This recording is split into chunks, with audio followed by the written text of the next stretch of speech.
Not guilty plea ang inihain ni na dating Pangulong Gloria Arroyo, dating First Gentleman Mike Arroyo at dating COMELEC Chairman Benjamin Abalos sa kasong graft kaugnay ng umano'y anomalyang NBNZTE deal. Sa muling pagharap sa media, kinakitaan ng dating Pangulo ng malaking pagbagsak sa kanyang pangangatawan dulot ng ilan niyang sakit. Ang mainit na balita hatid ni Tina Panganiban Perez. Naglalakad na pumasok si dating Pangulo at ngayon Pampanga Representative Gloria Arroyo sa courtroom ng Sandigan Bayan 4th Division kaninang umaga. Kasama niyang asawang si dating First Gentleman Mike Arroyo, kanilang anak na si ang galing Party List Representative Mikey Arroyo, ang tagapagsalita niyang si Len Bautista Horn, mga abogado at mga doktor. Maliban sa neck brace, may napansin kami sa kaliwang binti ng dating Pangulo. Kinesyo tape daw ang tawag dito, bahagi ng kanyang patuloy na therapy. Pero may iba pa pala siyang iniindang sakit. I've not been feeling well because of the shingles. The pain is severe in shingles. It's like a very, very bad flu. That's the pain because it's nerve pain.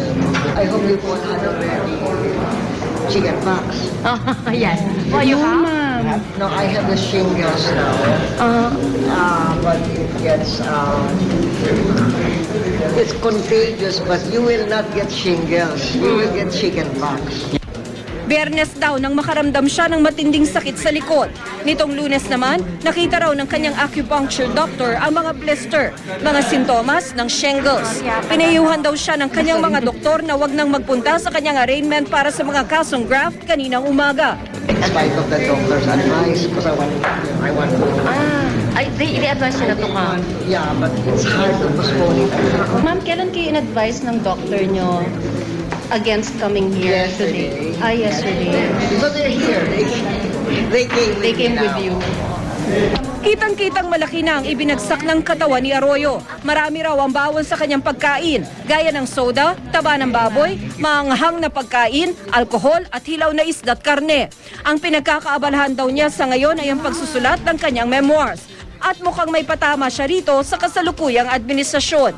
Right now, I'm writing about the social bias. I'm writing about the housing, how we kept the price of gasoline from going too high in spite of the fact that the world prices were higher than now.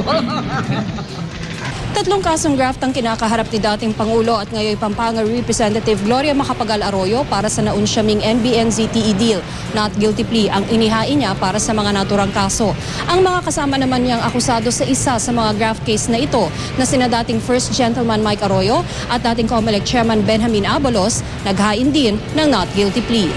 Inaakusahan sila ng pagsusulong at pag-aaproba sa NBNZTE deal para sa personal na interes. Lumabas sa investigasyon ng Ombudsman na overpriced ang proyekto. Mula sa $130 million, lumobo ito sa $329 million. Lumitaw rin sa mga investigasyon ng Senado noon ang mga tangkang panunuhol para matuloy ang proyekto. Akusado rin sa kaso si dating DOTC Secretary Leandro Mendoza pero di siya sumipot. Nagka-mouth stroke kasi siya kamakailan lang. Ipinagpaliban ng kanyang arraignment sa May 14. Habang balik BMMC ang dating Pangulo, nakapagpiyansa naman si Abalos. Nauna nang nakapagpiyansa ang dating First Gentleman. Tina Panganiban Perez, GMA News. Nilinaw naman po ng mga doktor na hindi airborne ang sakit na shingles na mala-bulutong.